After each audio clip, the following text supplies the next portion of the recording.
If you're anything like me, you grew up watching The Bachelor with your mom on Monday nights. Now, I haven't watched a season of The Bachelor in a really long time, but if there's one person who stands out to me when I think of the Bachelor franchise, Bachelor Nation, it's Mr. Ben Higgins. And if you aren't familiar with the franchise, Ben was on season 11 of The Bachelorette and season 20 of The Bachelor. He is an American TV personality and has made a name for himself beyond the show. He hosts a podcast called Almost Famous with another Bachelor franchise cast member, is a part of the Culinary Creative Group, which has over 20 restaurants in the Denver area, and is the founder of Generous Coffee, which is a coffee company that gives 100% of their profits to nonprofits. Not only did we get the chance to learn about his recipe to success in his career and his many different endeavors, but we also got to learn about his recipe to love with his beautiful wife, Jess Clark. Jess is the owner and founder of Just Skin Den, which is a facials and skincare studio here in Denver. And in this episode, we dive into their relationship, how they met, long distance, how they spice things up, and the secret sauce to growing together while having busy schedules in their separate careers. But we also talk about The Bachelor, restaurant investments, the golden wedding, morning routines, skincare for the girlies and the guys, because you know Jess has been on a skincare regimen, and he gave us the inside scoop to what is on his skincare counter. You guys are in for a treat in this episode. Whether you're a Bachelor stan or you've never even watched The Bachelor, if you are interested in entrepreneurship and being a business owner and just learning about people's relationships and what makes it work for them, then stay tuned. And if you like this episode, please give it a rating and review. Lastly, stay tuned until the end of the episode because we are doing a fun giveaway with Generous Coffee times Hooch Booch and some new fun merch that we have for What's the Recipe. Let's get into the kitchen. Ben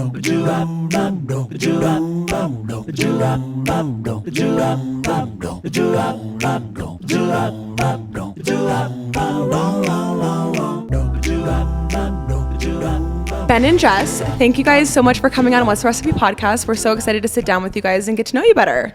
Thanks for having us. It's really fun. I'm pumped to be here. Yeah, we're super pumped to have you. So I'll just get us started where Ben, obviously, you are arguably one of the most recognizable and like OG cast members of The Bachelor and Bachelorette. You've created a lot of success from your time on the show. And that's awesome. We're going to dive into that kind of stuff. We're also super stoked to have your lovely wife, Jess, here on the podcast with us. So I think it's pretty safe to say you've given your final rose of life. Cheese ball. How many times have you gotten that one? I don't think she's ever been asked that. I've never been asked that, but people tend to stay away from roses with me. You are the final rose. And of course, Jess, you're an entrepreneur in your own right. We're super excited to get into that as well on the podcast. But we really want to start from square one with the both of you. We're really interested on how you two came to be. You're married now, and we'd love to know just the origin story of how you all met and how you're together now. Well, I think that has to start with me. So timelines aren't great. I'm not great with timelines, but let's say 2 years after the show, I was in Nashville, Tennessee for a fundraiser for an organization I've been a part of for years. And I was staying downtown at the Hilton. So if you've ever been in Nashville, there's a Hilton hotel kind of right next to Bridgestone Arena. And my buddies at the time, I'd gone through a breakup. I hadn't dated in a while. And they kept telling me, like, you need to get on Instagram. Like, this is the way that you date now. You got to message somebody on Instagram. You got to put yourself out there through Slide Instagram. in the DMs, yeah. baby. That's so interesting. They didn't say a dating app. They said Instagram. Instagram. So this was, I had done, like, when I first moved to Denver 10 years ago, I had done the dating apps. When I first moved, I didn't know anybody. And they were very unsuccessful. Like, you get a lot of weird dates. They're definitely not like how they are today. As far as like Tinder. I don't even know how they are today. Like, I am very out of touch with, that. I hope you don't. I might hear stories. So they were telling me, like, you got to get on Instagram. So I was checking in the Hilton. Long story short, there's a hockey team checking in there, and people were taking pictures with him, and I was like, I want to see what hockey team this is. So I went up to my room and I got on the locations tab, like who was tagging that location, the Hilton downtown. And when that happened, the pictures from Bridgestone Arena popped up. Right. And her picture was one of the pictures that had popped up. Because I tagged my location. And she had tagged her location, and Bridgestone was just so close that it was coming there too. For sure, it makes sense. And I was like, that girl's beautiful. Like, but I don't know how to do this. I don't know how to message her. And so I screenshotted it, and I was like, I'm going to get back to this. Yeah, That was in February. In November, I hadn't stopped thinking about that picture. And so I got on Thanksgiving evening, and I messaged her, and I just said, hey, if you're single and you're ever in Denver, I would love to take you on a date sometime. And if you're not single, just take this as a compliment and leave it there. Absolutely. It took not very long, and she responded and said, I am single, but I've never been to Denver. I'll let you pick it up from there because you know. Was this like a selfie? Was this? I was going to ask too. Yeah, it was a picture of her and her dad. Yeah. So I'm like, did you want me or who were you actually interested in? That's wild though that you were kind of like thinking about that picture for months and months and months. Yeah, it just hadn't like left, and Right. I hadn't like dated, and so I was still curious, I guess, and I just finally said, all right, I'm going to do it. I don't know what makes this less creepy 6 months, 7 months later. For sure. But it feels better to me. Yeah, So, that is the way to do it. I mean, 100%. That's how we got together, like in high school. Yeah. Slid in the DMs and But Twitter. yeah, you left No your mark. way. So then what happened from there? Well, when he DM'd me, I just had a sales job in Nashville. I was living at home with my parents, and What were you selling? Postage meters. Postage What's meters. that? you never heard of them. Yeah, I would awesome. go on a call and get asked to take the postage meter away. Like no one needed it anymore because it was for like law firms and accounting firms when they would mail a lot, and it like gave you a deal on mail, kind of what stamps.com okay, does. okay. But it's a huge like thousands of dollars machine that now you can do from your own computer. Right. So it was really fun. It was super cool. I would like go and just knock on people's doors and be like, "Tell me about your postage needs." Yeah, for sure. It was horrible. On average, how many pages of post are you sending? And people would be like, "Well, we do email." And I'm like, "Perfect, so it's awesome." Yeah. But anyways, I got a DM from someone, and he had a blue check mark, and obviously like 1 million whatever followers. Also back then it wasn't the time where everybody had a blue check mark. Yeah. exactly, Yeah. you like had to be somebody. Yeah. So I see him, and his like little photo is like him and a child in Honduras, which was so cute. And I was like, "Is this like a youth pastor I should know, or like Right. is him like For famous? sure. Like how do I know this name? Because the name was familiar." So I like show my mom, and I'm like, "This man just DM'd me. Do I know who this person is?" So right off bat, seeing him, you had no idea who he was, his face. I didn't. But my mom says that. Well, anyways, I'll get to that. But so my mom knew who he was and was like, "He was the Bachelor. You have to find out how he found your photo." Come to find out, several months later, my mom was like, "You know that you watched one of his episodes with me. You came into the room and said you would date him, and then you left the room." So like that has happened. What? Ben's like, yeah, that happened. Yeah, he loves that. But anyways, so I replied to the DM, and me and my little brother just conjured up some messages, and next thing I know, he's asking for my number. And then I fly out to Denver. So it's an the fir- important part that she just kind of breezed over there. Her and her brother worked on the messages in response. Yeah, Absolutely. We were Which home is- for Thanksgiving. Everyone was together, and I'm like, well, I need help. How much younger is your obviously. brother than you? He is 3 years younger. Okay. Yeah, almost And 4. at that point, like you guys are probably super close, and he's been around the block a few times. He's seen all the frogs I've kissed. Yeah, so right. he's like, So he's like- let's figure it out. Is it just you and your brother? I have an older brother too. My Okay. older brother and I are 18 months apart. So that you're the gosh. middle. I'm the middle kid? girl. Middle kids Middle- right yeah, here. we're all middle love a children. middle. We love a middle. Only child. No, and that's something I wanted to touch on a little bit. Yeah. I know you're the only child. Actually, I listened to your whole book on what's the app called? Audible. He always forgets that. Audible. And it was a great book. I loved thank it. you. And I'll dive into some of those points that like I kind of got from the book. But I'm so curious, you being an only child, you being married to someone who has a couple siblings, like did that kind of dynamic kind of strike you a little bit? I'd say it was more exciting. Right. I was always surrounded by a lot of close friends, and so entering into a family that had more than one sibling was more like exciting for me, you know, to get a taste of what that would have looked like growing up and what that would look like today. We just became an aunt and uncle. That wasn't going to be that's exciting. You know, if I would have married somebody that was an only child, that wasn't going to be a possibility. And so it was never something I was nervous about. more than just kind of excited for that's awesome. to try it. Because you're gaining siblings at the same time as well.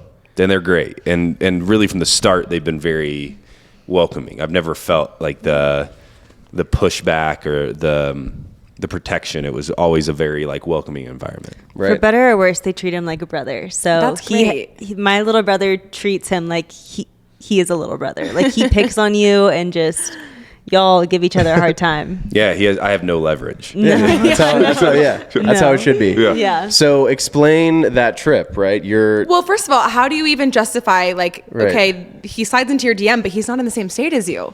So where do you go from there? So we FaceTimed. Oh. He got my number. We were texting, and then he called me, and we talked on the phone, and we hung up the phone, and he goes, well, if anything else, I got a good friend out of this. And I'm like, well, I just bombed that phone call. Like, I'm never hearing from this man again. And then You friend-zoned her. He friend-zoned me. On accident. I meant it as a sweet gesture. Like, hey, you're Right. really awesome. I was like, well, that was cool. Like, sweet. And then a couple hours later, he texted me, and I was like, oh, okay, we're back on track. And then we FaceTimed. And then 3 weeks later, he flew me out to Denver, and we went on our first date. So I'm sure at that point you're like freaking out when she's on the plane flight to Denver. You're like, she's never been to Denver before, so I got to make sure I put together like a perfect You would Denver think experience. that. You would think that. Yeah, tell us about that. Oh, and it was also, I read in your book that I thought this was hilarious how sort of, Bachelor or Bachelorette, those dates, you're like on a helicopter in Ireland and like, you're in some exotic place and like a hot tub with pillows around it is just kind of there. So this was sort of an experience that you really wanted to like make sure Jess had this like extraordinary kind of dating experience. I thought that was really interesting to read about in your book. So what was that like, kind of planning that trip for her? Well, the weird thing about our relationship was before we'd even met in person, there was this like comfort and there was this idea that like this is either going to be the best thing that ever happened to me or it's going to be the biggest heartbreak I've ever had. And so when she was on her way, there was just a comfort. I don't remember a lot of nerves. And one of the reasons why is because when we booked the flight, it was the night before she came. Because kind of going on with the theme of this show, I had just opened up my very first restaurant in Denver, Ashkara. And we had our like investor party at Ashkara the night before our friends and family opening. So after the investor party, drinks are flowing, everybody's having a great time. I walked outside and I just called her and I said, I wish you were here. Right. Like, I wish you could be here for this. And she goes, I wish I could be there too. And I said, well, can you be here tomorrow? And she said, I could. And so we booked a flight and she booked a flight and she flew out. And so I was already at our like kind of friends and family night. No, I'm wrong because you met me at my house, right? You came from Ashkara, though, I came from Ashkara. because I Ubered. Yeah, you had to Uber from the airport. My dad doesn't let you live that down. So you were didn't at pick her up. you were at your soft opening. I was at the essentially? soft opening. I got home and she had knocked on the door. And she had brought me this incredible bottle of bourbon that I love. And she had a joke plan, but I just walked out and I just kissed her right The away. first time you Yeah. ever met her Before physically. we could even say a word. And then, That's how you know. yeah. Yeah. But we had been, I mean, when you're FaceTiming with someone that like you could be romantically interested in, you're covering a ton of topics. Like Yeah. Sure. I felt like I knew him more intimately than people I'd been on like 7 dates with. Right. Right. Because all we would do was talk for like 3 hours a night. Like there's no physicalness, like there's nothing else. Yeah. So I felt like it was right that you kissed me. Yeah. I just had a joke that I wanted to say and Yeah. you didn't let me. What was that? What was that joke? It wasn't even good, but I was so proud of it. I was literally going to knock on his door and be like, "What are you doing here?" Yeah. That's great. At his house. No, that's love good. that. That's a good one. She would, yeah, she is funny. But, and then the next day I had already had this like event plan, this meet and greet thing at a mall in South Denver. And so she had to come to that with me. And that was really hard for me. Like I didn't want her to have to come to that because Right. it felt weird, but she was a trooper. She did it so well. And then we left there and went up to Evergreen, Colorado for our first date. And we sat and talked for 3 hours. And I think we both left that date being like, this is incredible. Like this is something really special. And we never really when you know kind of thing. Yeah, 100%. Yeah, My totally. dad, maybe a year before that, we were out here doing work, and I asked him, I was like, Dad, when you met Mom, like, how do you know that this is the person? And That's what he said. he said, when you know, you know. That's why I said. That's why. I brought it Yeah. up. And I was like, that's terrible advice. Like, I wanted so much more. I wanted like context or like some like details of like, it was like, when you know, you know. And it was definitely that for me. Yeah. Okay, so then do you guys do long distance? Yes, for 2 years. Oh, That's a 2 long years. time. 2 years we did long distance. What was that like? Because we did long distance for a bit when we were in college, and it was a great experience for us. We loved long distance, but I don't think that's the collective consensus. Yeah, a lot of on long sexual distance. frustration there. Yeah. Just build up energy. I mean, I think for us, looking back, there was a season that it was incredible. And I do think it made our marriage stronger. Yeah. Totally. I think there That's was a good also point. a lot of frustrating times too. Like there was just a lot of things we missed out on with each other. But we had some rules put in place, and some of those rules, I think all of them ended up being healthy in the end for us. Yeah, totally. The first rule was we never would leave each other without having another time plan that we would see each other again. That's nice. Setting the next step, man. Yeah, That's sales so 101 right there. it could have been a Love month, it could have been 2 months. We went at our longest was how many weeks without seeing each I other? think our longest was like 6 weeks. Like we were actually really That's good tough. about doing like trying to do every 2 weeks. Yeah, that's good. Yeah. And so, we'd leave each other and say, I'll see you in 6 weeks based on our schedules and just how life would work out. And the other one is a weirder rule that I put in place that I think was healthy, but it was just based on like seeing my other friends date long distance was we could never show sadness when we left each other. Which led to a lot of tears through the airport. Yeah. And for a lot me. of tears through her Interesting. mom. Yeah. Yeah. Right.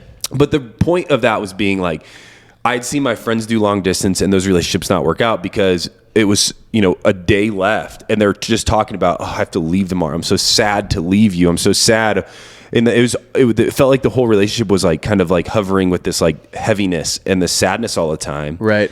And instead, like my hope and with us was like it would change our perspective to just show each other the joy that we had really being with each other. Right. And I mean, often there was a couple times that there was breakdowns, but for the most part, the memories of us doing long distance and dropping her off at the airport were like really exciting because I was going to see her again, and it Right. wasn't like heavy. That's Yeah. brilliant. That's brilliant. I love that. That's like a real life version of it's not a goodbye, it's a see you later. Yeah. Yeah, 100%. Yeah, that's brilliant. And it worked out. I mean, we got married, so it's something We happened did good. something, Yeah. right? So 2 years of long distance. Was it ever a conversation of moving? Because you were from Nashville, born and raised. Yep. Was the conversation always you moved to Denver? No, I mean, we never really talked about who was going to move to who. It was kind of like we couldn't lose. Denver and Nashville, they're both great cities. Right. Great cities. I thought we would end up in Nashville. I'm so thankful we didn't. I think our first couple years of marriage have been so sweet away from family. Yeah. But my dad actually, when Ben got his blessing to propose to me, my dad was like, yes, and you guys should move to Denver. Like she should get out of the South. Oh, really? He said that. Yeah. I'm sure that was incredibly. It was like a very Good for weird you moment here. because we went on a drive and he was like, I think you need to get Jess out of here. I think you guys need to go do your own thing. Wow.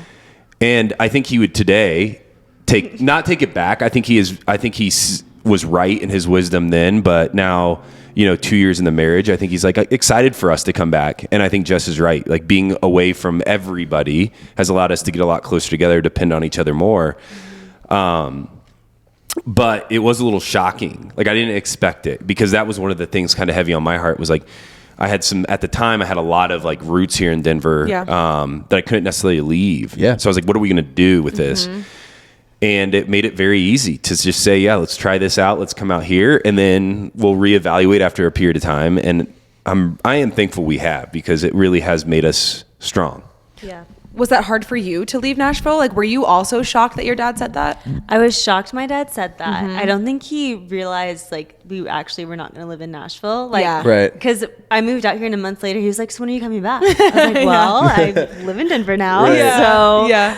But it really was, I mean, I didn't own much of anything. I sold everything, including my car, packed 2 bags, got on a Southwest flight, and like that was it. So you were stoked. You were ready to leave, huh? Yeah, it was like easy and great. And I had friends that had gotten married before me, and one had moved away and one had stayed home. And so I'd heard both sides, and I was like, I think this is going to be the right thing for Ben and I to go and do our own thing. And it has been. It's been like the best thing ever, and we really do love Denver. I make a lot of jokes about the weather here because I hate the snow, but I do like Denver a lot. Yeah, the second it starts snowing, like literally the first snow of every single year, Amanda's like on Zillow, houses in Florida, Well, like I'm a where Florida we were raised. girl. Yeah. But I will say, even speaking of skincare, because I want to transition there too, my skin hates the dry weather. It's really bad. Most Hates people's it. does. Yeah. Hates it. And so I want to ask you, did you get into like an esthetician or aesthetics? What is it called? Aesthetics? Aesthetics. Did you get into that in Nashville or did you do that here? In Nashville. So briefly, when I was in college, I ran track and cross country at Ole Miss, and I was pre-med all at the same time. I had like a total breakdown my junior year, and I quit everything. I As we all switched my do. major. Yeah, I did it all. So then I became a business major. I wanted to do medical sales because I still had that like medical Right. piece of me. But I had cystic acne all of high school, all of college. And What's cystic acne? It's like when it's really deep under your skin and like hurts. Okay. And it's really hard to go away. It's usually hormonal in women, which mine was just from running so much. Right. But I started to like really look into products and stuff because my grandfather got sick. And that's when I found skincare products. And that's when I like made the connection of medical business skincare. And it was like around COVID time. And we were in Tennessee where there were no rules. And so I could go get my aesthetics license during 2020. So I did it there. So Ben, you're just getting unlimited facials, right? I mean, I'm assuming. I wish. No, I mean, she's so busy. She's crushing it. Like, Yeah. it's like one of the coolest things to see your partner go from like when you first meet selling postage meters and crying on the phone and being like, so sick. you Kudos know, to you. hey, we're going to be fine. Like, just, you know, this is all going to play itself out, but not knowing exactly what that answer would be. And then seeing her take the initiative to go to school, to do this thing she's passionate about, and then starting this business in Denver. Starting the business. And she's so busy. Yeah. Like she could work 7 to 9 every night of the week and still have stuff left over that by the time she gets home, it's not exactly something that right. I feel like is wise to be like, hey, could you like, 100%. I tell him he can come to my office if he wants. Oh, Like, that's great. Yeah. so no, you would, but I do get a lot of skincare products, buddy. Like a lot of stuff on my sink that I use now. Yeah. I don't know Can't if you you could tell, tell? Yeah. but I'm feeling You're good. glowing. Yeah, thank you. You're glowing. Thank you. That's Well, great. And I feel like too, you mentioned like it's one thing to go to esthetician school. It's another thing to open up your own space. How did you kind of get the entrepreneurial spirit to do that? I talked to a lot of people that have been in the industry longer than me. I did 3 shadowing programs. I did one cool. in San Diego, one in Nashville, and then one here. And I talked to a bunch of estheticians, and everyone, at this point, Ben and I were engaged. I had gotten a social following via Ben, and everyone was like, if you go to another clinic, they're going to benefit from 100%. you more than you will because Right. you get like a very small cut as an esthetician. Oh, that's so smart. So they were like, you don't have kids. You can try at this. And if it doesn't work, then go work somewhere else. But like, this is the time to try it. So I did. And luckily it worked. Ben, how involved were you with strategy, with, you know, brainstorming through the process of, you know, creating a brick and mortar, you know, skincare What do you call it? business? Do you call it a med spa? It's not a med you can spa, call right? it It's like a skin med spa. studio? You can call it a skin studio, Yeah. whatever. I call There's it a my plethora. office, which Right. no one else calls it my office. Come to my office. Yeah. I'm sure that was super I'll touch your inspiring. face. Super inspiring for you to see her do her thing, because there's nothing as a man, there's nothing sexier than seeing your woman like kill that, because I love seeing her in her action, like when she's in it. But I'm sure it's also inspiring, maybe almost speaking through the strategy and that kind of stuff. Were you involved in any way? Not a lot. No? Cool. As much as she wanted me to be, really. Right. And which is, you know, a lot of this was her vision. And when it comes to skincare, like I'm not, Yeah. A guru? I don't know what that looks like and how that works. I do remember the season where I was encouraging her also to do her own thing. I remember like being like, you're good enough, you're talented enough, you got a following, like that feels like the right path. But I think for the most part over the last few years that you've had it, it's just been a lot of trial and error. But like the good parts far outweigh the bad. But I didn't like necessarily like have to put my input in. This is like her thing, and she was rock steady. I think I hung some shelves, and I shared some ideas on how like a clinic could be great. But for the most part, like she's just been rocking and rolling since the beginning. Which, yeah, you're right. Like it's not only inspiring, it's like it's exciting. I don't know life with a partner who hasn't kind of done their own thing, you know. So for me, it's just like a big gift all the time. Absolutely. What tips would you give somebody who wants to open up their own business, and specifically like a skincare business or in like the aesthetics world? Mm-hmm. I mean, I'm so thankful for all of the steps I took. I'm glad that I talked to people that have done it before me to see if I'm actually the right fit for it, because it's not easy. Like the inventory, the finances, the finding the right area that you want your business to be, and then getting clientele. Like it's tricky. So if you don't have that mind, and if you're not willing to put in the time, then like it's not for you. Mm-hmm. So I'm really glad that I spoke to a lot of people about that. And also because those first couple months, I would just sit at my office from like 9 to 5 and hope someone booked. Yeah. Like for months. Yeah. 7 days a week. And so it wasn't like I just opened and I was booked.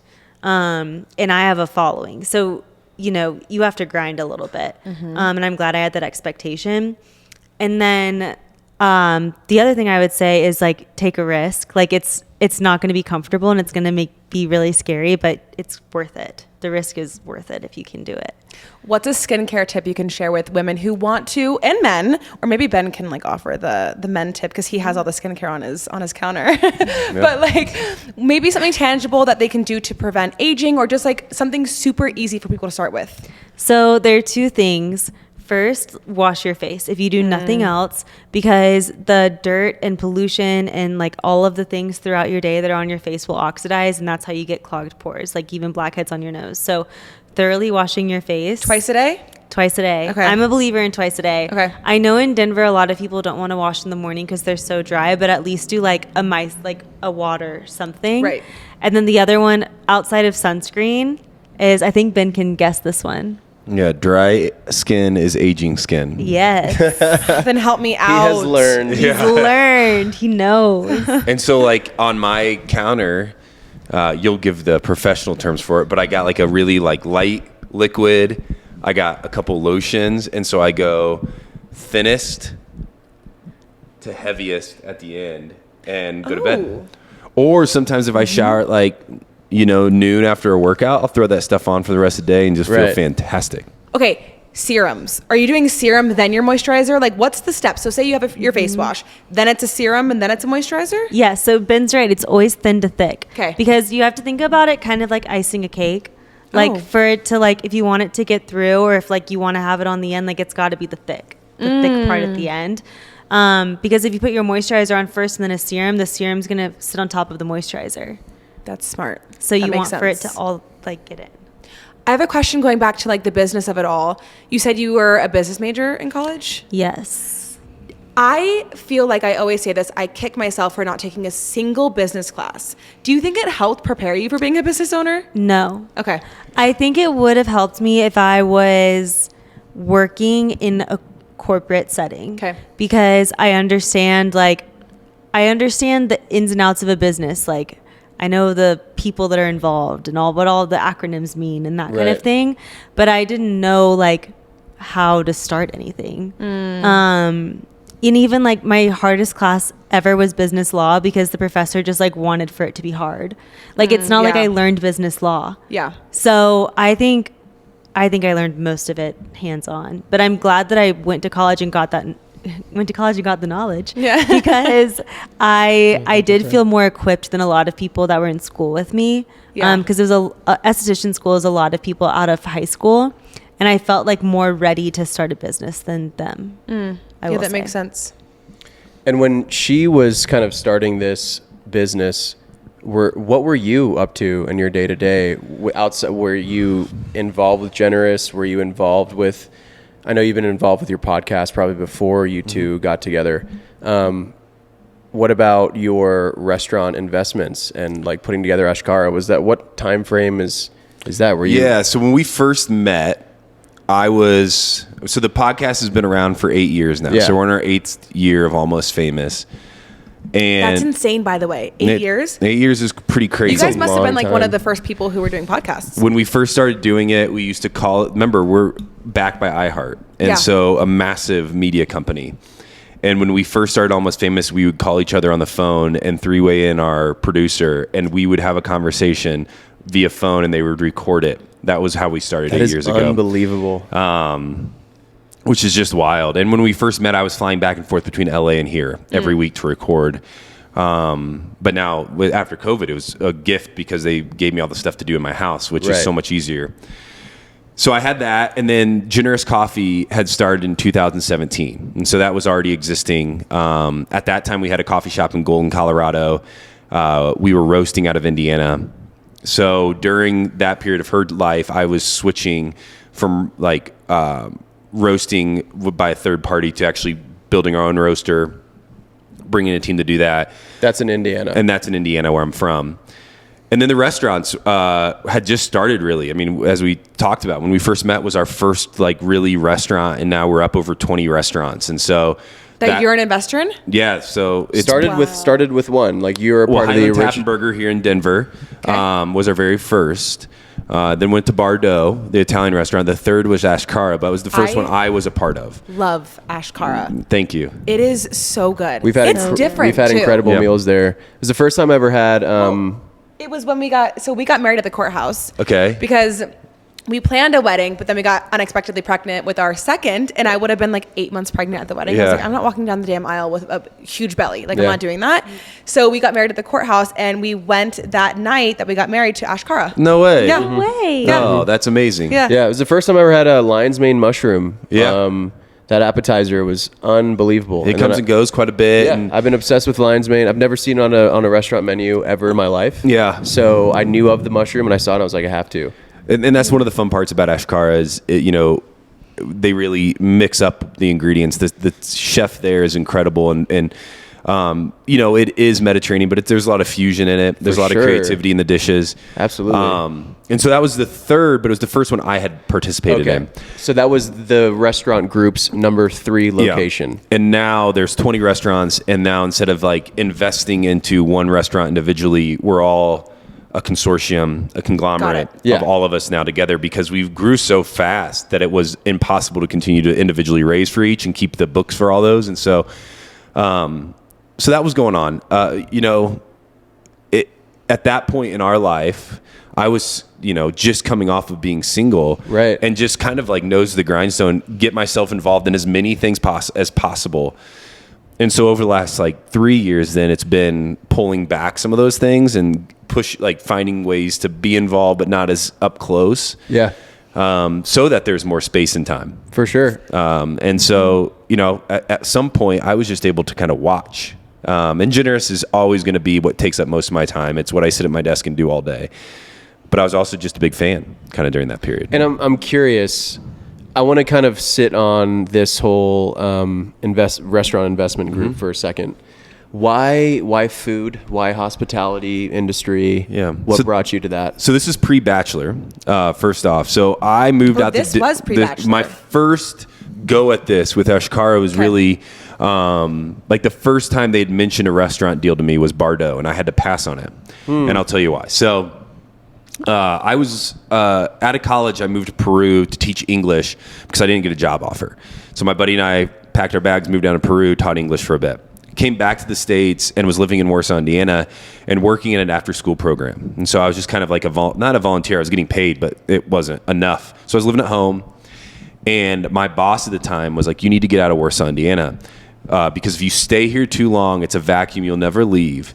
And she goes, "My brother has a job opening at his company in Denver, and he told me that he would hire you if you're willing to take the job." So I didn't know this guy. I flew out on a plane. Have you ever been to Denver before that? Never been to Denver. I landed, drove up to Golden, Colorado, and got out, did an interview. They offered me the job, flew back home. 2 months later, I'd moved out here. I knew nobody. And so I had a very entry-level job that I wasn't very good at. I was a business analyst writing user manuals at a software company.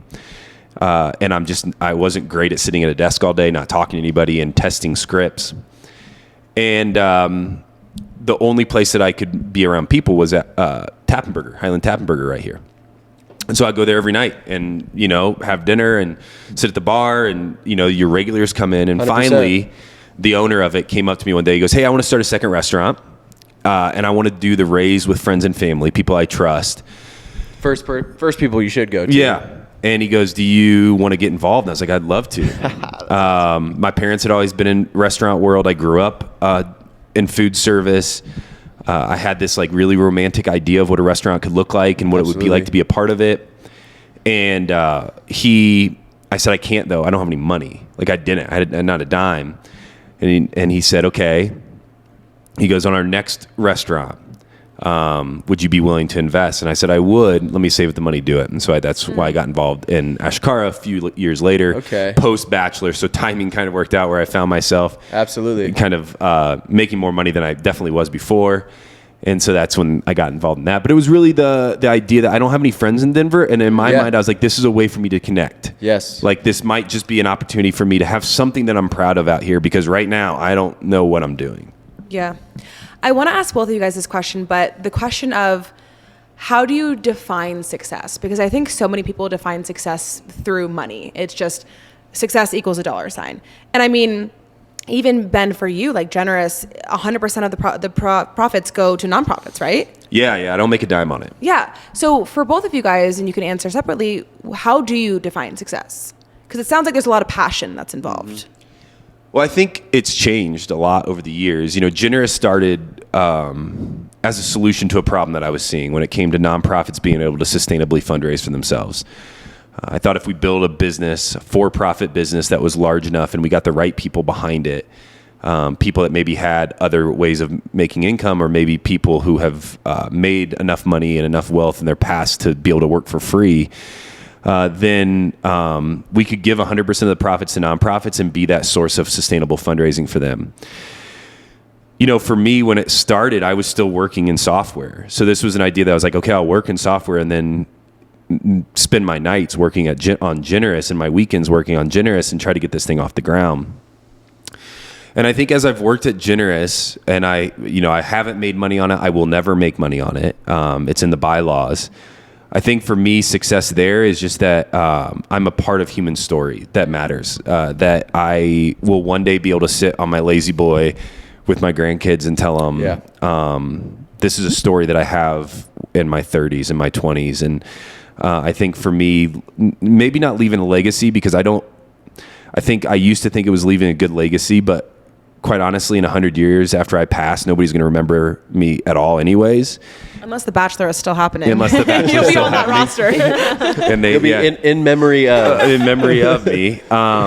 It's really, if one person's life has changed for the better because of the life that I've lived, then I believe there's success there. Love that. But there still is the financial motivation piece of, working hard at other things to try to build some financial wellness so that we are paying our debts and we are able to put food on the table and we are able to enjoy a good meal out. There are those things, but I've just been around too many people who have been stricken by injustice in the world to say that that's the marker of success because if you go to Honduras, for example, and you look at these communities, there's people living successful lives there who have no money to their name. And so as a universal term of success, I think we have to look a little deeper. And I think for me, that's just being a part of human story. I think you find much more purposeful endeavors too when you look at it that way. I think when you're really just about okay, well, success is just being joyful and it's about enjoying your life. I think that's so much more a marker of success for a lot of people. Even if they do save money, it's you want to be able to afford a lifestyle that makes you happy at the end of the day. But Jess, how would you define it? Well, I wish I went first because I don't know how to follow your answer because it's a very good one. I think success really did used to be monetary for me. 100%. Even when I was up in my clinic, I'm oh my gosh, I'm going to make my dream dollar amount, when you start to see people coming and then you get busy and by all standards, like last year was a very successful year for my clinic, but I was also like felt the most lost and like confused in what I was doing because I had no time for my family. And like we were traveling every weekend, which was so cool. But then I'd come back and be like, get the Sunday scaries to the nth degree because I would check my email and there'd be people with like supposed skin emergencies. And like, you're like, oh my gosh, like I have people depending on me. And like, if this is success, like I don't even know what to do. Actually, a couple weeks ago, Ben was like, if you could do it all over again, would you start your own business or work for someone else? I think it was actually a would you rather, because we have like a little card game. And I was like, I would work for someone else at this stage because I'm like so burnt out. So all of that to say, I think success is balance. I think it's like balancing all the things that you're doing, balancing family, balancing work. Like you don't have to be in the hustle culture, and like it's okay to delegate and all of those things. Like the idea of success for me is like a more peaceful way of living. And kind of what Ben was saying, like it's so great to have enough money to put food on the table and to do these cool experiences, but like you can also be very smart with your money and you don't have to have so much more than you need to do those things either. I think that's a really refreshing answer, because I think you're right. So many people, especially young people, like hustle culture is everything. That's what we're told to do to get our dream life. But I think you're so right. And it's incorporating like wellness into that balance. I saw on your Instagram too, your morning routine. Yes. Like that's super crucial for you. Can you talk about that? I'm such a routine person. I think it's because I grew up doing sports. So like ever since high school, for whatever reason in high school, I was like, I want to do a college sport. So I went with swimming. I started to swim and I was pretty good at it. But that's like the most disciplined.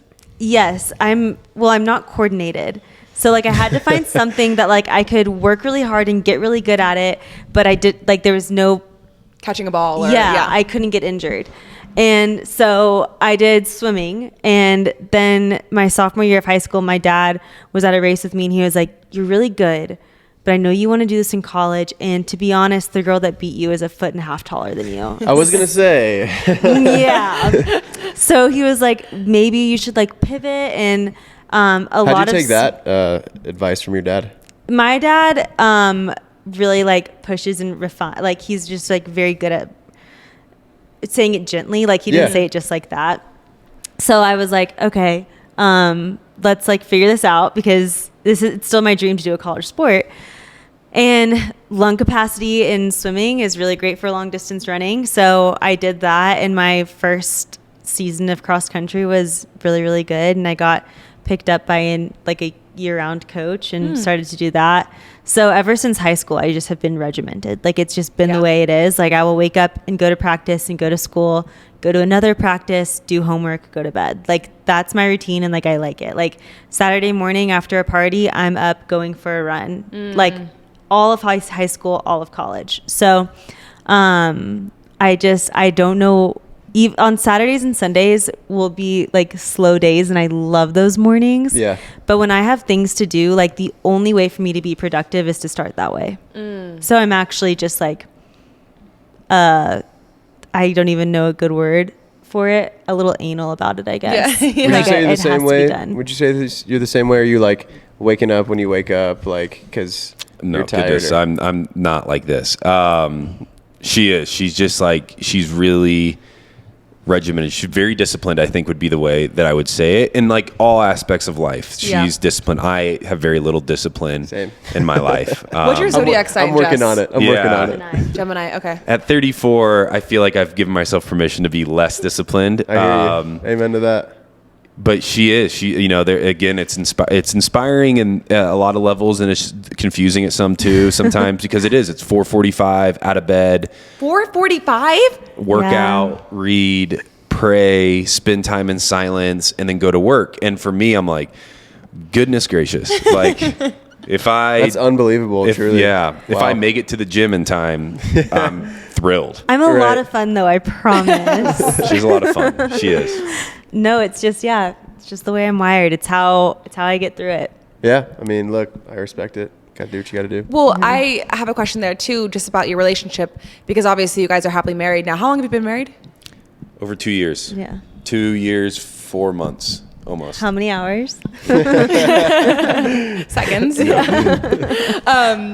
And so my question is like, how do you guys, obviously you have such busy schedules, you have a lot of things going on, you like to have your morning routine, you don't really care about it as much. So like, how do you guys support one another in having your own independence in your own schedules while also still growing together?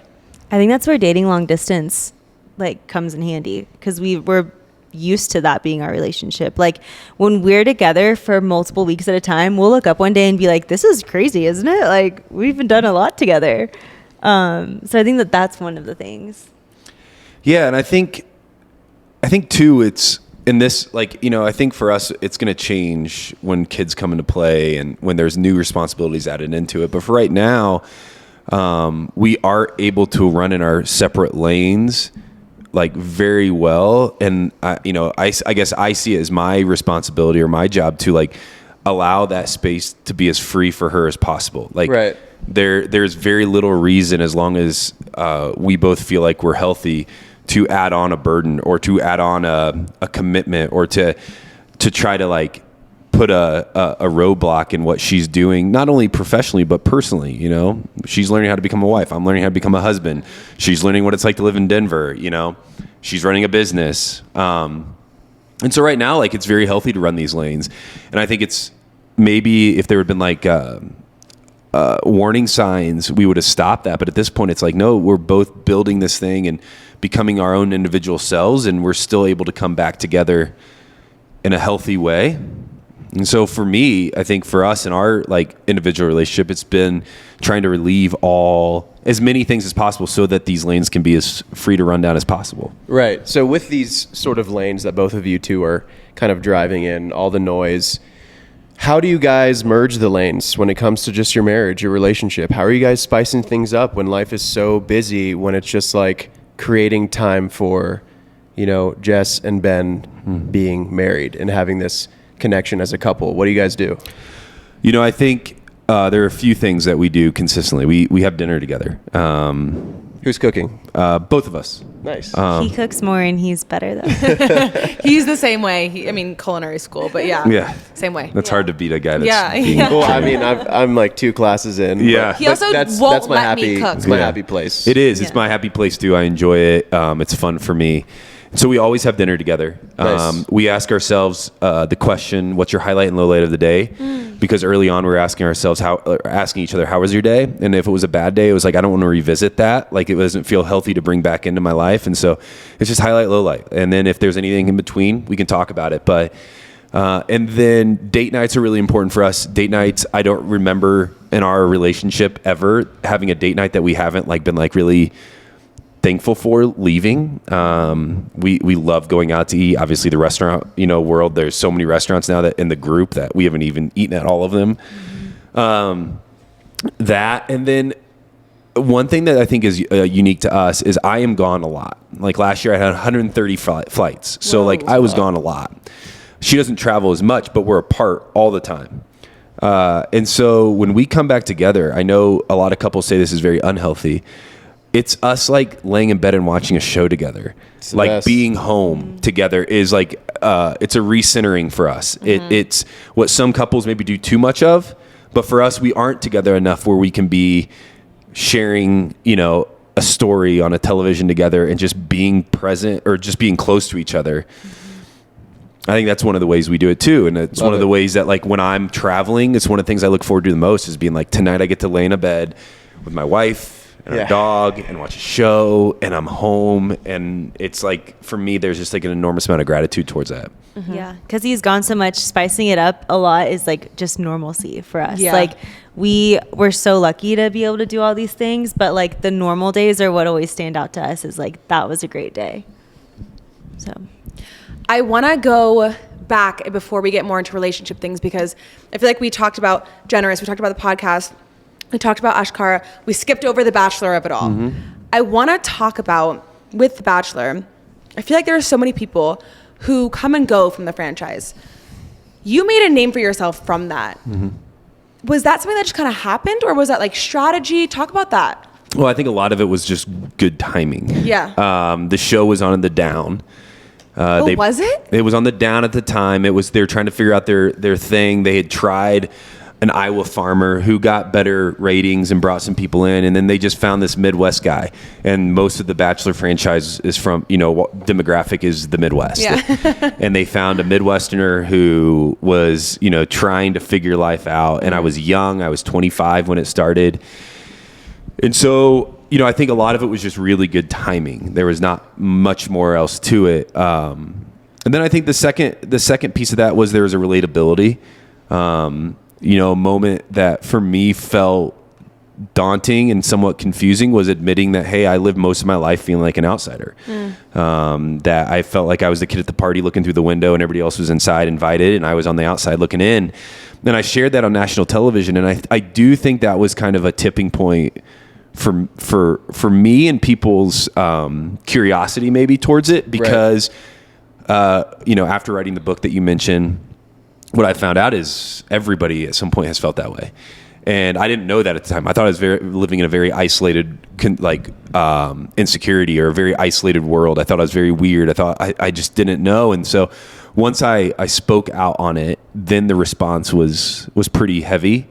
And I think that just maybe made people go, hey, like this dude that we watch on TV who does this weird dating show, he's like me too. And I want to learn more about why. Vulnerability. That's what I was going to say. I think you might have been like the first person who brought more vulnerability in like a very honest way to it. Yeah. I guess I didn't know any different. When you're in it long enough, you're in that world for 3 months. And after a while, you're like, I don't know what else to talk about. Like, I don't know how to be cool. Like, I've never been that cool. So like, I don't know how to and I'm not that jacked. And like, I'm not a professional athlete or a doctor. Like, I don't know. So let's just talk about our feelings. Yeah. So like, at the end of the day, like, if you want to get to know me, this is a big piece of me. Yeah. 100%. I'll share it. And I did. And I think it's one of the best things that's ever happened to me that I didn't expect, because it's allowed me to enter into spaces with people who are also feeling that way and speak with them or through them or to them about this. And I think it's connected me to more people than I ever dreamed of. So I think what I'm hearing you say too is like being honest is helpful in terms of like taking an opportunity and being able to run with it. Yeah, I think in some situations, I think that was that could have been a really bad moment for me. It could have really compounded my insecurity, right? If like nobody ever was like, yeah, that dude's freaking out of his mind. But there is a second chapter that I think really hurt me. I kind of came off that show and I felt like I really had to enter into a space with people that was real and raw, and that I was kind of like going on to this show to try to represent seeking love or whatever you call it. And the tagline for my Bachelor season was the perfect Ben. And that really set me up for failure. It really hurt me that really angered me that was the tagline, because it was the opposite of the person I believed I was. And it was the opposite of my face system. And it was the opposite of who I wanted to be to others. And that's, I think, when the more criticism came in, because, people love an underdog. And maybe when you set yourself up to the standard of the perfect Ben, right? They're looking. Do you even have any freedom there with the producers being like, yo, I don't like the perfect Ben? Or are they just like, sit down, buddy? Like, this no, is I saw show. the commercial when I was filming The Bachelor. So I was in Jamaica and they're like, hey, your first trailer just aired on national television. You want to watch it? And I did. And it was the perfect Ben. I just remember sitting there being like, this is maybe it shouldn't be as hurtful. Maybe. And again, I remember thinking like, maybe you are a little crazy here. Like but I remember just going to my room and being like, this is the opposite of what I want. Right. This is the opposite of who I am. And if they're going to try to represent me as this perfect figure, I'm going to fail everybody miserably, and I can't live up to this. I feel like what's cool though is you guys kind of have like a Bachelor community from people who have also been on post seasons. I'm curious, Jess, for you, was that like intimidating to enter into, or what was your experience like being somebody who wasn't like on a reality TV show now, dating and then being engaged and now being married to somebody who was? What was that experience like? I didn't fully understand like the Bachelor Nation of it all. I didn't understand why like we didn't post that we were together for like 4 months or something. Like none of that made sense to me.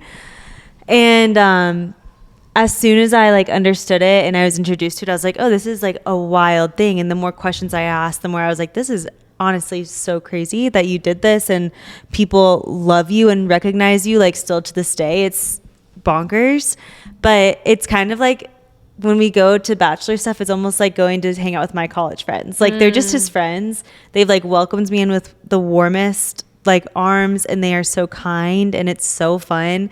And then all of a sudden, like something gets picked up by Us Weekly, and I'm like, that is so crazy. Like I did not know. Like I didn't know that was gonna be in there. I didn't know people paid attention. Like Right. I think I forget sometimes too because I wasn't on the show. But it's been nothing but wonderful for both of us, I would say. For me, I shouldn't speak for you about that. No, it has. I mean, it's been one of the greatest things that ever happened to me. Like, I had a blue check mark because of the show, and she responded to my blue check mark. You know, she was like, "This guy can't be that weird. He has 1 million followers." And my mom's watched him make out with a bunch of people on TV. But it's been like, I will never say that the show has not been good to me. Yeah. It isn't great to everybody. I understand that. But for me, in my experience, it's been awesome. But the craziest thing, and people are shocked by this, I bet in our marriage especially, the many amount of times that we've talked about the show, you could count on one hand. I'm sure. Like in our life, it doesn't, other than like some events, other than like, you know, maybe there's an article written or whatever, like it just doesn't come into our life ever. And so it is very much behind me, but it's still such a present part of my life because like last weekend I was at a golden wedding, right, on national You were television. at the golden wedding? I was at the golden wedding. And so, you know, that's always wild and weird. But like she said, now it's, when I go to these events, I'm going to see my friends. Yeah. Right. It's not as much like now I'm going to like put on a nice suit and show off for the camera. It's just, that side of me is gone. Wait, who did he marry? I didn't even... Teresa. Teresa. Yeah. Okay. So Teresa and Gary got married in Palm Springs last week. And I was able to be a part of it. And it was great. It was a big party and I had no responsibility. It's always the best. amazing. It's always the I best wasn't wedding there. experience. Always. Oh, you weren't there? So I had no TV responsibility, I guess. Yeah. Are you hitting the dance floor at the wedding or no? Yeah. In fact, when I walked in, they're like, "Hey, we want to have a good dance party tonight. Will you start the dance party?" And so I started the dance party, and that was the last. Are you like an scene. infamous dancer in the? What's your in the, in move? the I'm an Bachelor infamous, community? like In you know the blow up things at the car dealership that kind of flop around. Yeah. It's kind of what I look like. But he's not afraid. Yeah, I'm he not has afraid. no fear. Well, I'm married at this Yeah. point. Like, who am I Confident. impressing? What do you have to prove or impress? If you're or- confident, you can trick anyone into thinking anything is good. That's what I said. I have confidence. Yeah. I don't have no shame when it comes to my dancing. And I know that I'm 6 foot tall, 6'4", and pretty like lanky. And you know, I also know these hips don't lie. So I'll show them off. There it is. It's the only way to do it. Okay, before we wrap up, because this is What's the Recipe, I have to ask about food. And we love to ask all of our guests if they can share a recipe with the audience. So I would love to know what's like one of your favorite recipes or just something that's special to you guys. Jessica makes one of the best dishes that is very craveable, and I'll let her start here. Craveable. It's got to be like a baked thing. No, it's not. He is a savory guy. Okay. Big savory guy. And my grandparents are from Italy. So I've grown up like learning how to make the perfect pasta, like the timing of it, all of it. Where in Italy? Naples. Okay. Which is more like the lighter types of Italian food. But the dish that Ben loves, it's basically grown-up mac and cheese. It's just cacio e pepe. And it's not hard to make, but there's certain things, very specific things you have to do to make it perfect. And we went to Italy last year, and he said that mine was better than in Italy. It is. Ooh. It is. But Do you because I make know the pasta exactly what he yourself? likes. No. Okay. I do know how to, Right. but I do not do that. Heard. I should. Do you Maybe use a one certain day. brand? Yeah, there's actually, I'm not going to be able to remember it, but you can get it at the farmer's market on South Pearl Street, and it's like the best pasta. Oh, pepper something? Pappardelle. No. Yep. I think I know what they have like A bunch such a of big assortment, different colors and Yes. stuff. Yeah, cacio e pepe is delightful. I had the best cacio e pepe I ever had was in Rome. We got to go to Italy last year. Where in Rome? It was right off of the Trevi Fountain. We did a walking tour Yes. that day, we did the Vatican, and then they took us into the city, and then we had like an hour lunch break. And I was just like, I need to find a plate of pasta. One of my best friends growing up, his favorite dish is cacio e pepe. So that was like, I need to look for a cacio e pepe, and it was Rome's phenomenal. the place for it. It's one of the Roman dishes. Absolutely. That's awesome. We're gonna have to make that though, Yes. because we love pasta. Yeah, we're big pasta The people. recipe's easy. Yeah. And I bet your kids would like it too. Cause Oh, it's they What's would the recipe? literally love. mac and cheese. It's cheese and butter and pasta waters. And peppercorn, right? And peppercorn. Yeah, can't forget Yeah. the peppercorn for sure. Yeah. Awesome. Okay, well, before you guys go, is there anything that you guys are like, what's going on for you guys? Is there anything we can promote? Tell us everything. Tell us how they can find you on Instagram, maybe how they can book with you if they want to. Yes. So my Instagram is at Jess Clark _. Clark has an E at the end. They wouldn't let me change it to Higgins for some reason. But Is it legally Higgins though? It's legally Higgins. Heard. Well, like Clark is my middle name, so it's all the same. And then my skin page is Just Skin Jess, but stay tuned because that is going to be rebranded in a couple of months. So that's exciting. I'm not taking new clients, but I do have an employee who is. Her name's Becca, and she's fabulous. She is fabulous. Yeah. Higgins Ben is my Instagram. I'd say the best way to support me would just be to go out and buy Generous Coffee. It's something that I really believe in. It's something that I care about. I want to see it succeed, because the more it succeeds, the more we can do with it and the more good that can be spread. And so you can go to generouscoffee.com, read about the story. It's specialty grade, so you're going to get great coffee. So that would be the best way to support me right now. Also, I spoke to Anna, and these boxes are the espresso martini, which is the Generous Coffee times Hooch Booch collaboration. So we're going to give one of these away along with these new What's the Recipe hats. Sweet. So if you guys are listening, just go to the What's the Recipe pod Instagram, and you can look at our latest post and figure out how to enter. But thank you guys so much for coming on. I'll pass it off to you. Yes, we're so happy that we had an opportunity to spend some time with you guys. Ben, when we conclude all of our episodes, we 86 them. Okay. So can you just look at the camera and just say this episode is 86th? This episode is 86th. Perfect. Thanks, guys. Thank you.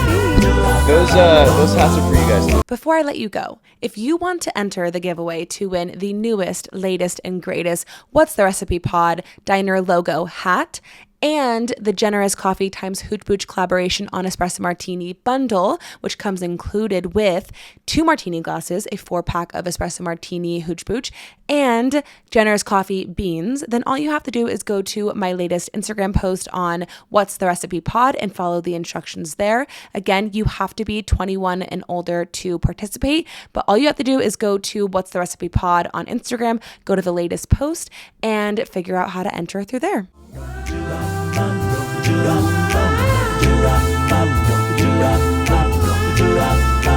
Giraffe,